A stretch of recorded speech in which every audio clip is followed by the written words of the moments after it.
You're 19 years old, from a small town in Milwaukee. Latitudes, prepare for takeoff. You've just taken your first flight ever to Atlanta to meet a guy you've been talking to online for 6 months. His name? Tomas. You've been flirting, texting, and even sexting. Just generally planning a life together. Talking about forever. You check your reflection in the window of the car that brought you here for this meeting. Your blonde hair is pulled up in a ponytail. You wore your favorite earrings. You feel ready. You have butterflies as you walk up to the door. You ring the doorbell, expecting to see your soulmate. But when the door opens, it's a girl named Jessica. That's right. She's been playing a prank this whole time. And you bought it. Hook, line, and sinker. You've been catfished. Tears start to spill down your cheeks, but you turn before you give her the pleasure of seeing you cry. You run down the walkway to the car you arrived in and into the waiting arms of your new friend, the person who brought you here, Nev Schulman, the producer of Catfish. Nev and his co-host comfort you while they dig into the backstory with your catfisher. There's always a backstory. Some do it for the money, some for sport, some because they're sadistic or cruel. Whatever the reason, Nev takes time to comfort the victim, but also to hold space for the offender, because he knows there's always more to the story. I'm Giovanni. Meaning you are the person with whom Miracle has been texting.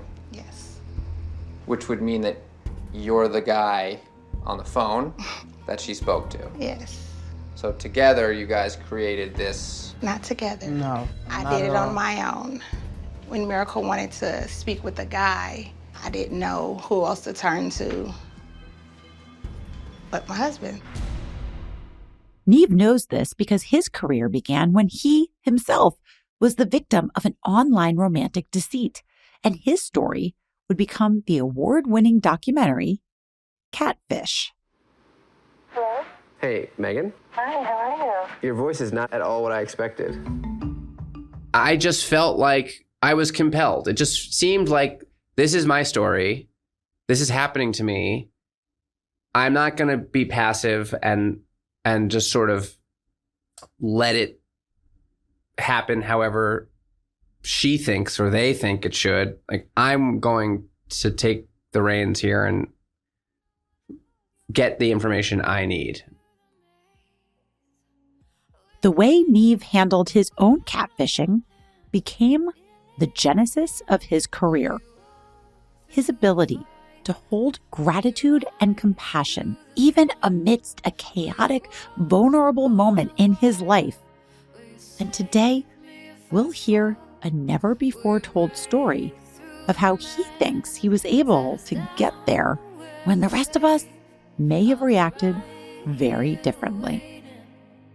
My expectations and the reality of the situation were wildly different. Mm-hmm. I very quickly understood that the experience I had been having was curated and imagined as an escape and a fantasy to cope with a very complicated, difficult, and heartbreaking reality that I dare anyone to be confronted with and not immediately feel compassion.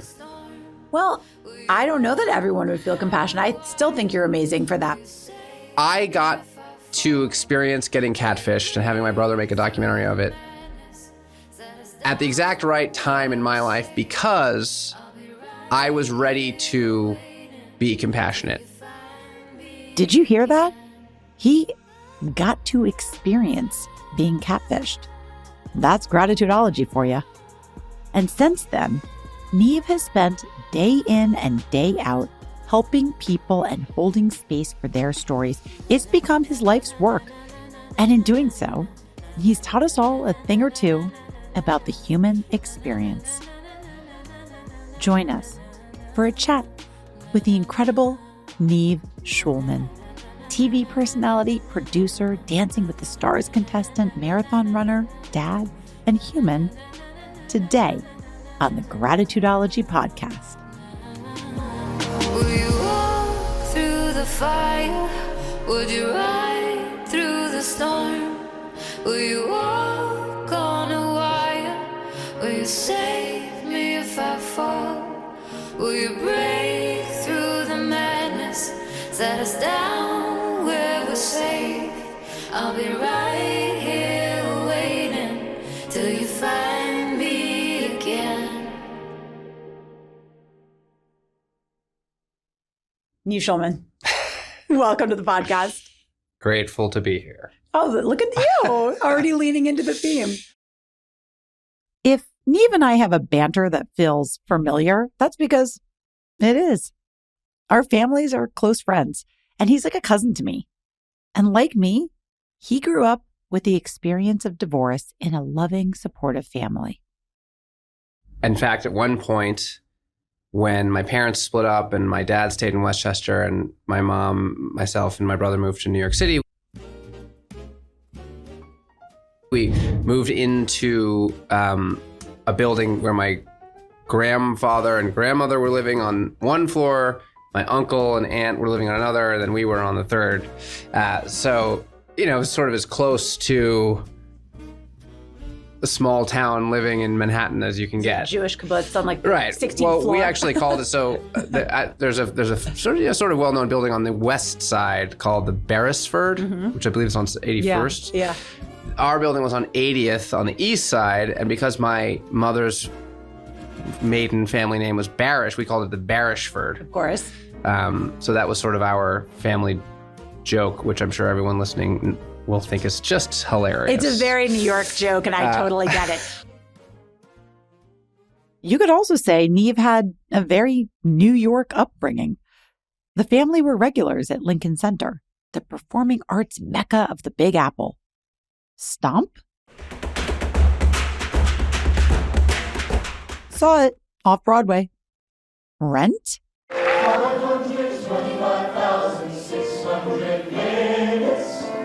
Saw that one too. Getting to see all these great shows that have now since become iconic, growing up as a teenager was very special. Yeah. And really helped shape my interest in the arts from a young age. I got involved in dance as a fifth grader and danced with the National Dance Institute. I was lucky that I had a dance program in my middle school and high school. I then did a little dance sort of into college. Nev traded in his dancing shoes for a camera. He started a business with his brother, who was and is a filmmaker, documenting weddings and bar mitzvahs. But you know what they say about dance? Just when you think you're out, they pull you back in. Just kidding. That's The Godfather. Anyway. In the summer of 2003, I believe, my father, who was a big fan of dance, and particularly ballet, was involved with a choreography workshop in the Hamptons and mentioned it to me and said, hey, I've got some dancers staying at my house for 3 weeks and they're rehearsing in this cool space every day. You should really come out 1 week in August and check it out, meet these people, meet these dancers. They're all your age. I was 19 and immediately became enamored and impressed by these dancers. Despite all his years of training, Nev wasn't really expecting to be so enthralled with these dancers. They were, after all, ballet dancers. and I always loved dancing. But watching dance was tough, and you know, I'd never really spent a lot of time watching ballet, and had always sort of imagined it based on my limited experience going to the Nutcracker that going to the ballet meant some sort of long story length, you know, costumey thing that might get boring. But an evening of contemporary ballet is usually 3 or 4 or 5 different pieces that are all completely different. The music's different. The costumes can be different.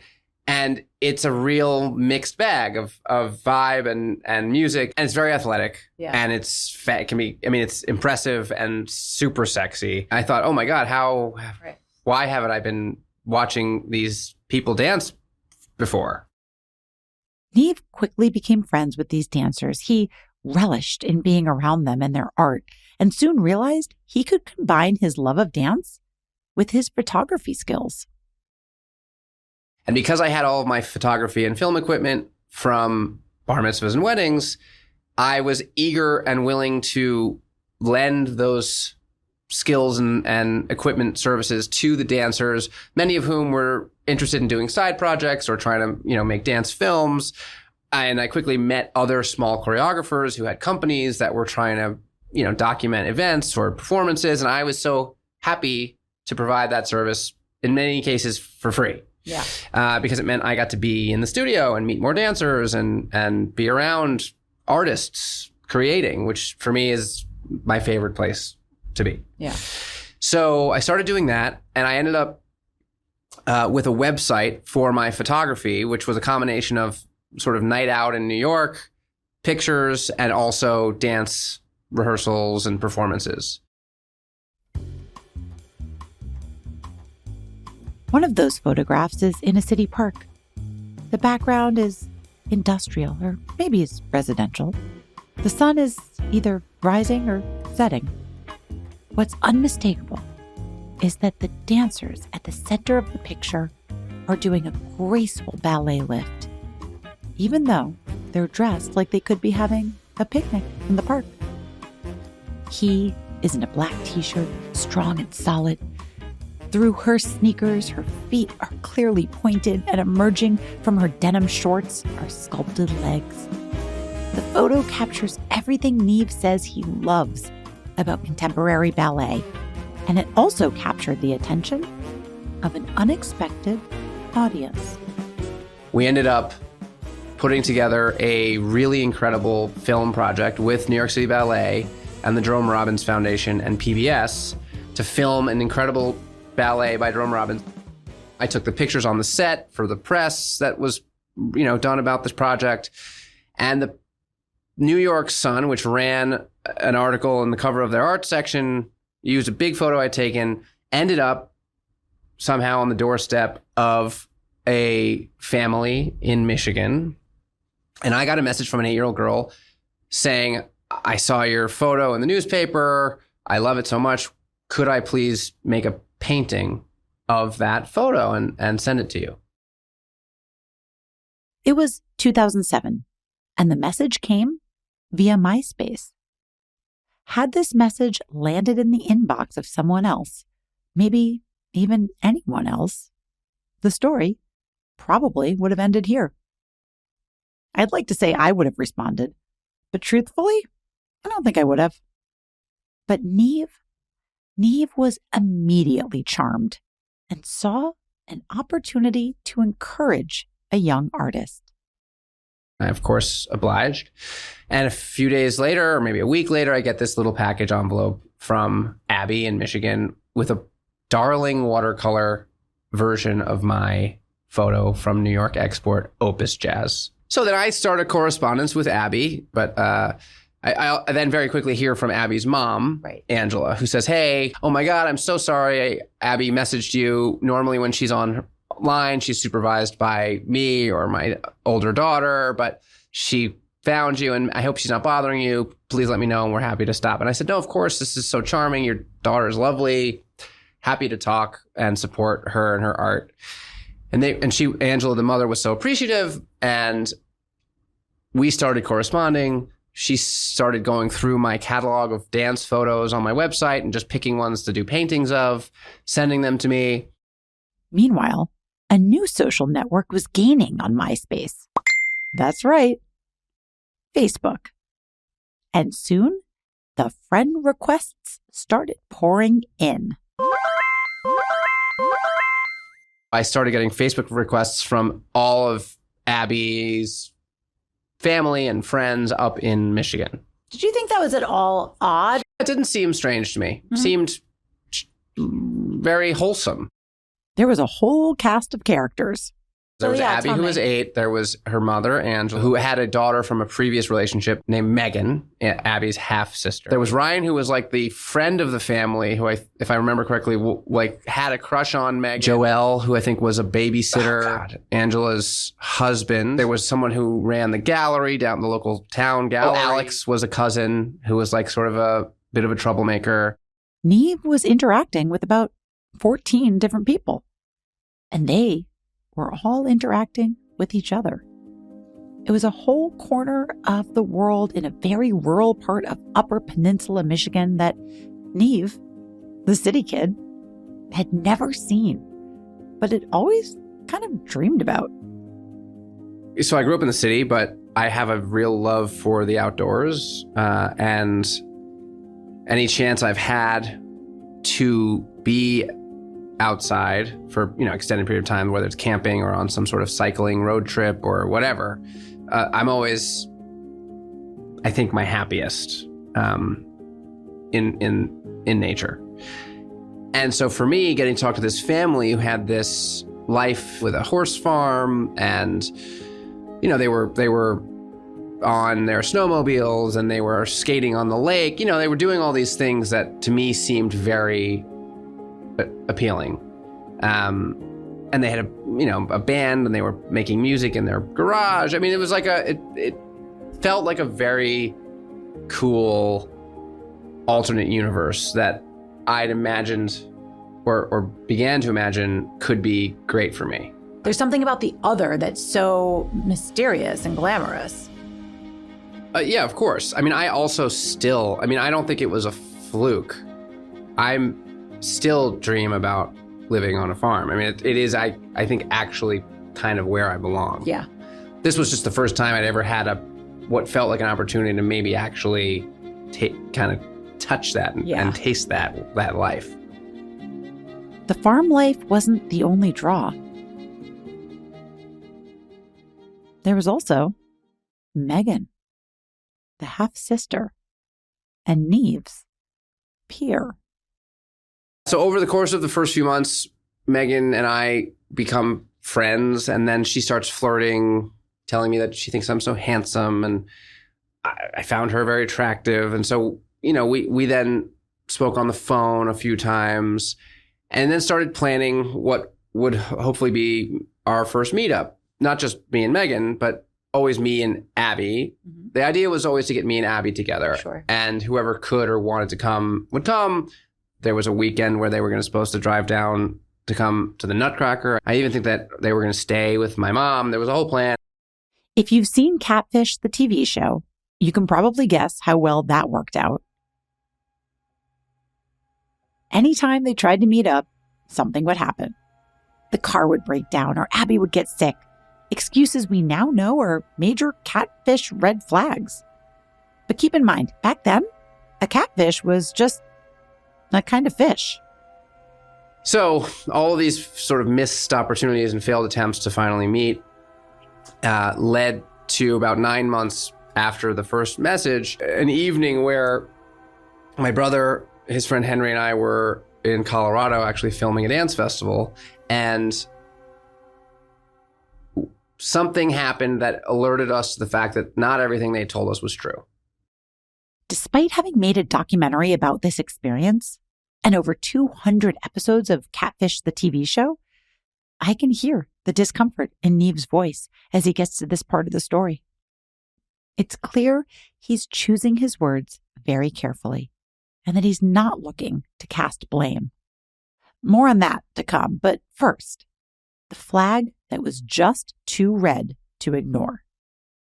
Megan, who had sent some music to me that she had said her and her brother and cousin had recorded, she said, hey, we're back in the studio tonight. Let me know if you have any requests for songs that you want to hear. Nev went to his most recently played song. I never would have made it through the Arkansas mud if I hadn't been riding on a Tennessee stud. Johnny Cash, Tennessee Stud. So I said, hey, what about Tennessee Stud? My brother and I and Henry go out to dinner. We come back to the hotel. I open my laptop and I have an email with a...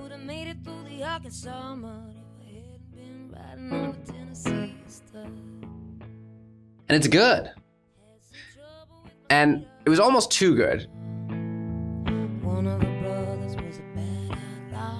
And now I knew she was talented, and I'd heard other songs they had made, some of which I liked a lot and some not as much, but it just felt too good for the 45 minutes or an hour that she had to put it together.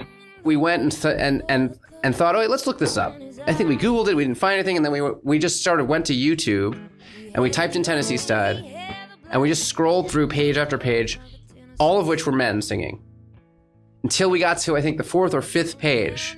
And the first female singer recording Race my horse with the Spaniards fold till I got me a skin full of silver and gold.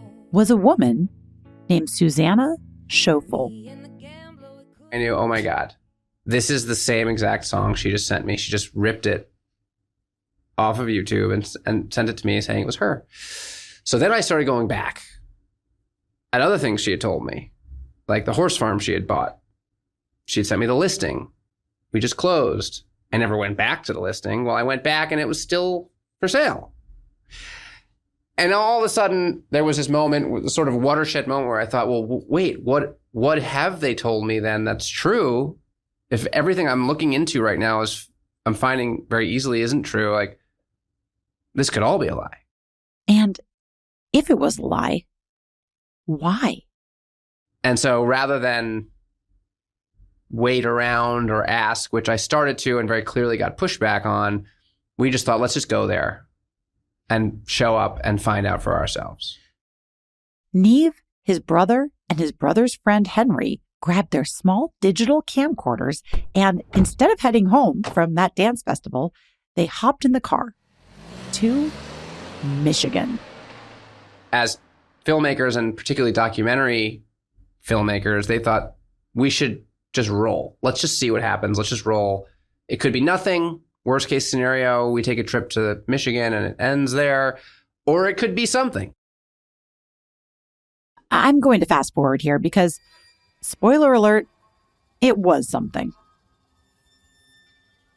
I think it's safe to say Angela was not at all who she had presented herself to be. Right. And that many of the other people I were interacting with were also not who I either thought they were or perhaps existed at all.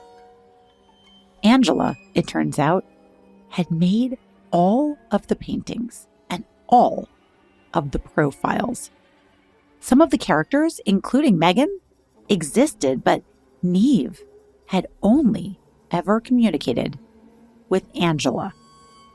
She had put an impressive amount of work into building a believable story, from having different emails for each quote-unquote person to photographing the real Abby posing with the artwork. She'd been pretending the art was Abby's since before Nev came into the picture. She was an aspiring artist. She had posted some paintings of hers on the internet to a very lukewarm, if not sort of cold response from people who said, hey, this is not great art. You're old, too old to be like doing this. And so she thought, well, what if I make an art page from an 8-year-old and post these pictures? People might be supportive, and then I can sort of feed off of that. And sure enough, she made a MySpace page for Abby's art. Everyone said, this is so great. Keep it up. Great work. And she used it as her own. And Nev and his crew were the only ones who knew. We didn't think it would do us or her any good to put her on blast. So instead, we decided we would play along. We would stay in character. I would continue to be Nev, the guy from New York who's a fan of Angela's artwork and been buying her paintings. in exchange, unofficially, for her cooperation in telling us her story and sitting down with us and letting us interview her so that we could understand how this all happened. Here's what I think is so remarkable about Nev. His instinct was not to ridicule or to save face or even just to walk away. He recognized that behind all the fake profiles was a real person who must have a real story. And her reality was that she had dreamed of being a dancer and living in New York City. But at a young age, I think as a teenager, got pregnant, had a daughter, gave up her dreams to dance in place of working, to support herself and her daughter. And then met her now husband, who had also had a previous relationship in which he had had identical twin sons that were both severely handicapped and needed full-time care.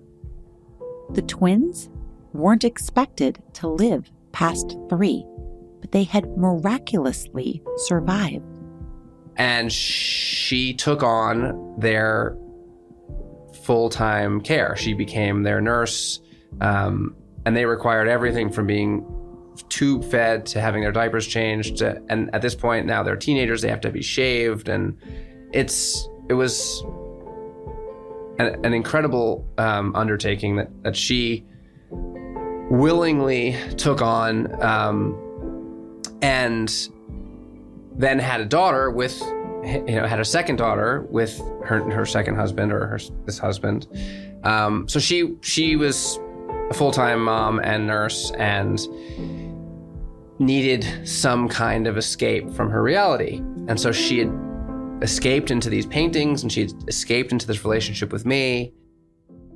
And when we saw what her story was, I think we collectively, my brother Henry and I, decided, okay, how can we best handle the situation in a way that is the least harmful to her, but also show all of this potentially to an audience?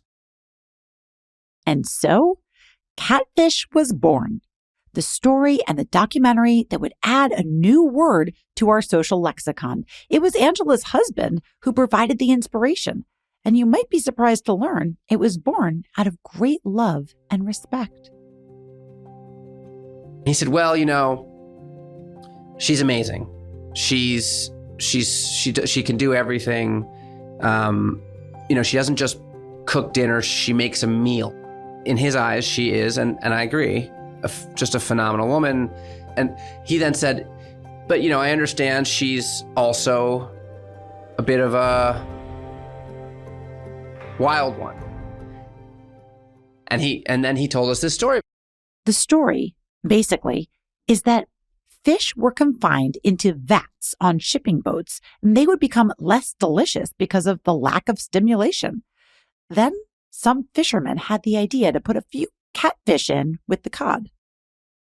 To keep them moving, to keep them swimming, to keep things interesting, and to keep them fresh and delicious.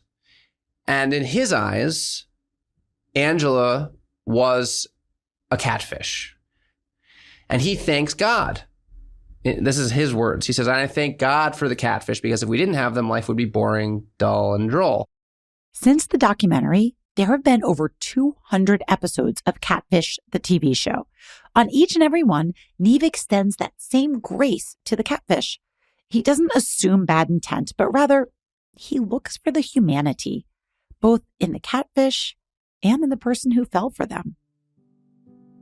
I'd always assumed that compassion came to him naturally because he had been in that position, had ignored the red flags, and had believed that maybe, just maybe, this wasn't too good to be true, and hit his lowest point when it all came crashing down. Turns out, that's not really how it went. Here's the thing where this ties in so much with what I teach and believe, Nev, and that when I talk about gratitude, I'm not just talking about being grateful for the good things in your life. Being grateful for the things that are the trickiest, that's the real lesson, but it's put here to activate you. The thing that could have been the most traumatic experience of your life, this woman was put there to be an activator in your experience. Now, I don't pretend that, let's just for a moment imagine that my brother hadn't been a filmmaker and I had gone there, met her, had a similar interaction where I had found out the truth, but it had never turned into a film.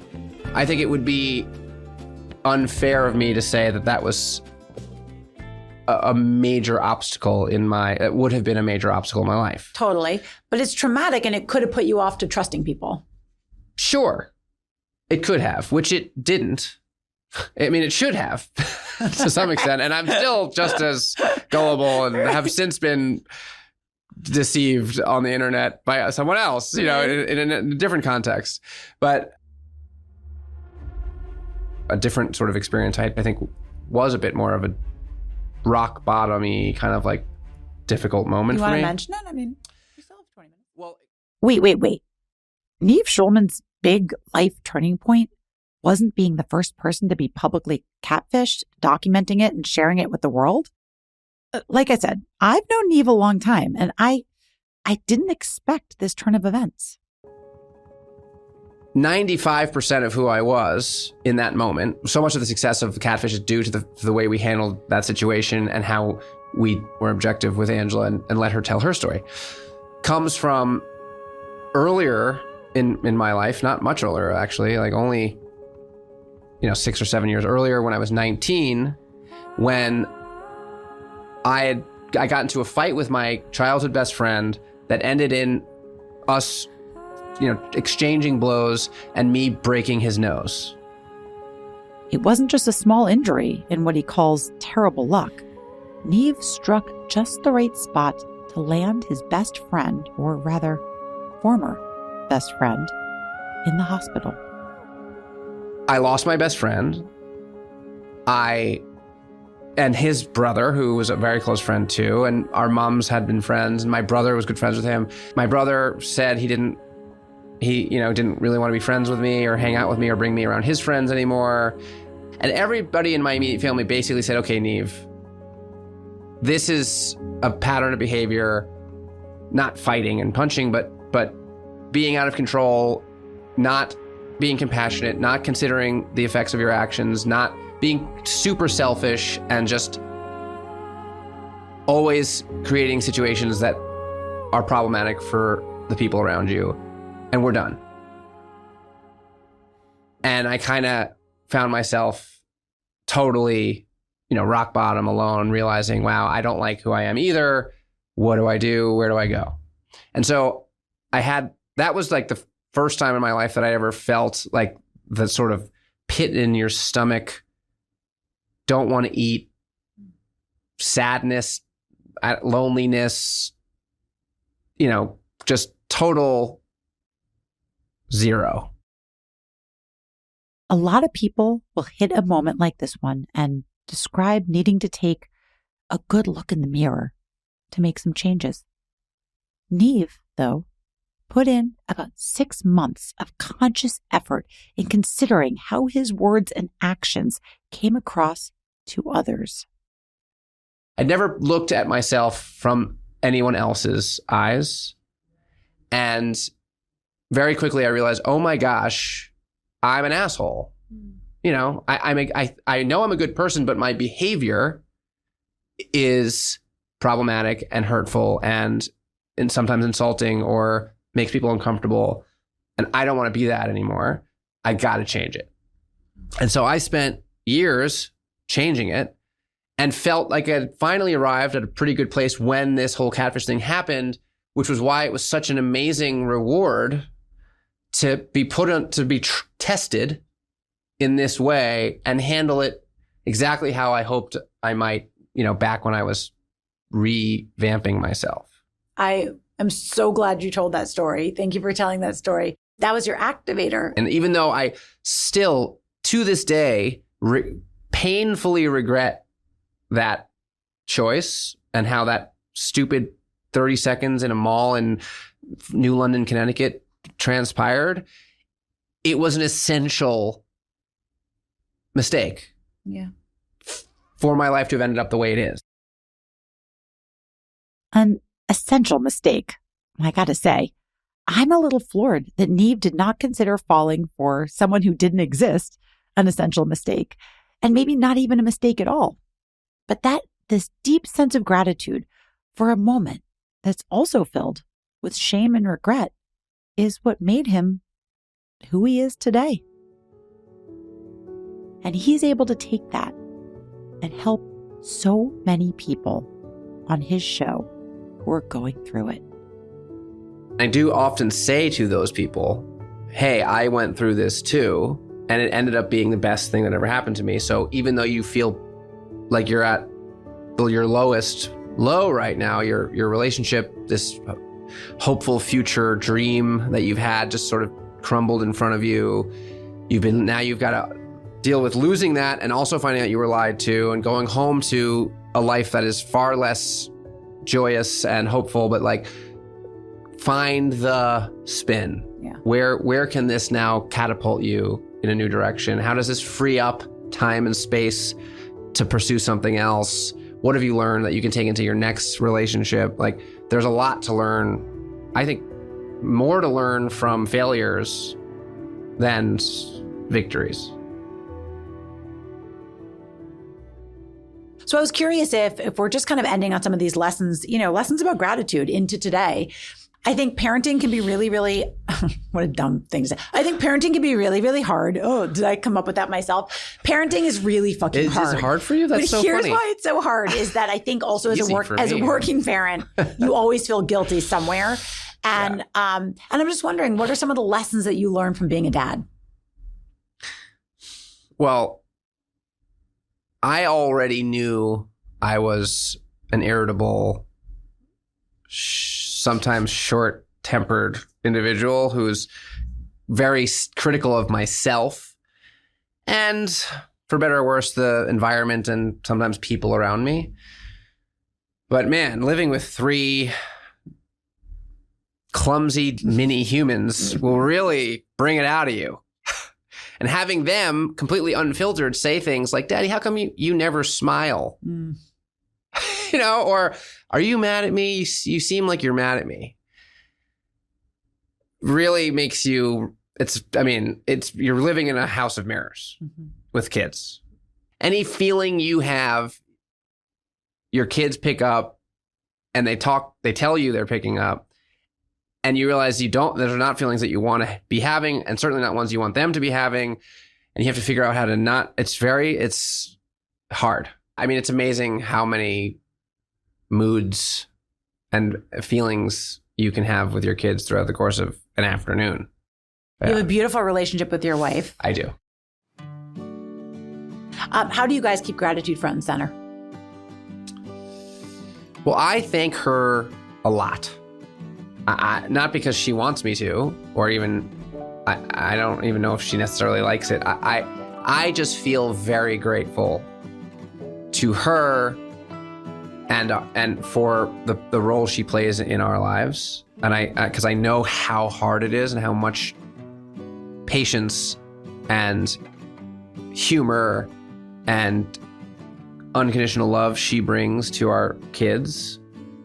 And I thank her as often as I can, which is a lot, for doing that and allowing me to do my role and work and be on the road for a third of the year. And, once in a while she says thanks to me, which is fine. I don't need much. But we're very grateful. I mean, we recognize how lucky we are that our kids are healthy. We talk about it all the time. And that we get to live in New York and be involved with and around great culture and friendships. And I mean, I think we're pretty conscious of how great we have it.